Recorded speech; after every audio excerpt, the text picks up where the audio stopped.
Praise the lord. ఈరోజు ఒక సామెత నేర్చుకుందామా? సామెతల గ్రంథం 19వ అధ్యాయం 24వ వచనం. సోమరి పాత్రలో చెయ్యి ముంచునే గాని తన నోటికి దాన్ని తిరిగి ఎత్తనైనా ఎత్తడు.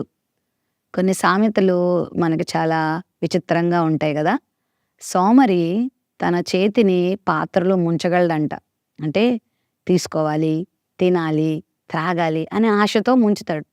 కానీ అతని సోమరితనం ఉన్నత స్థాయికి వెళ్ళిపోద్దంటే ముంచినవాడు పైకి తీయలేకపోతా ఉంటాడు. ఎవరైనా వచ్చి తీసి పెడితే బాగుండు అన్నట్టు ఎదురు చూస్తాడు. అంటే సోమరితనానికి గనక చోటిస్తే అది ఎంత దాకా తీసుకెళ్తుందంటే దాని అర్థం అదనమాట. సో సోమరితనానికి చోటు ఇవ్వద్దు. ఒక పెద్ద ఆయన ముగ్గురు సోమరిపోతులను చూసి మీకు హెల్ప్ చేస్తాను, రేపు నా దగ్గరకు రండి అన్నాడట.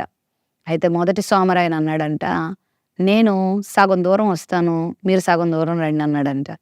రెండో సోమరుడు అన్నాడంట, నేను పావు దూరం వస్తాను, మీరు ముప్పావు దూరం వచ్చేయండి అన్నాడంట.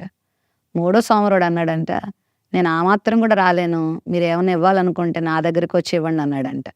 అలా చాలామంది తమ సోమరితనంతో ఎన్నో దీవెనలు పోగొట్టుకుంటూ ఉంటారు, ఎన్నో ఆశీర్వాదాలు పోగొట్టుకుంటూ ఉంటారు. దేవుని కార్యాల విషయంలో సోమరిగా ఉండొద్దు, చురుకుదనం కలిగి ఉండు. మరి సోమరితనం ఎంత దిగజార్చేస్తుందంటే నీ చేతికొచ్చినటువంటి ఆశీర్వాదాన్ని కూడా నీవు అనుభవించకుండా చేస్తుంది.